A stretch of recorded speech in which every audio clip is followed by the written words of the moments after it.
Design করে সে শেখ হাসিনাকে ক্ষমতা থেকে হটিয়েছে এবং সে ক্ষমতা পেয়েছে। এখানে কোনো ছাত্র জনতার বিষয় ছিল না, কোনো নেতৃত্ব ছিল না, এবং তার মাস্টার মাইন্ড একজনকে পরিচয় করিয়ে দিল যে তাকে দিয়ে এই ঘটনা ঘটিয়েছে। মোহাম্মদ ইউনূসের অন্তর্বর্তী সরকারের অপারেশন ডেভিল হান্ট তা নিয়েও কি বলেছেন শেখ হাসিনা, শুনুন। অপারেশন ডেভিল হান্ট, কে ডেভিল? কাকে খুঁজছে সে?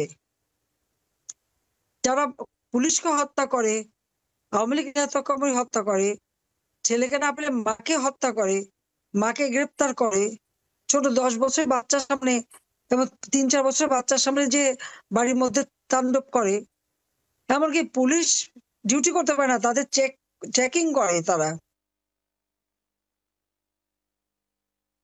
বাংলাদেশের প্রাক্তন প্রধানমন্ত্রী শেখ হাসিনা দিল্লিতে বসে আবার বাংলাদেশে ফেরত যাওয়ার কথা বলেছেন। তিনি হুঙ্কার দিয়েছেন মোহাম্মদ ইউনূসের বিরুদ্ধে এবং বলেছেন বিচার হবে, সেই বিচারে কঠোর শাস্তির কথাও বলেছেন বাংলাদেশের প্রাক্তন প্রধানমন্ত্রী শেখ হাসিনা। শেখ হাসিনা যখন কথা বলছেন তখন বাংলাদেশের ঘটনা, বাংলাদেশের পরিস্থিতি একেবারে উত্তাল।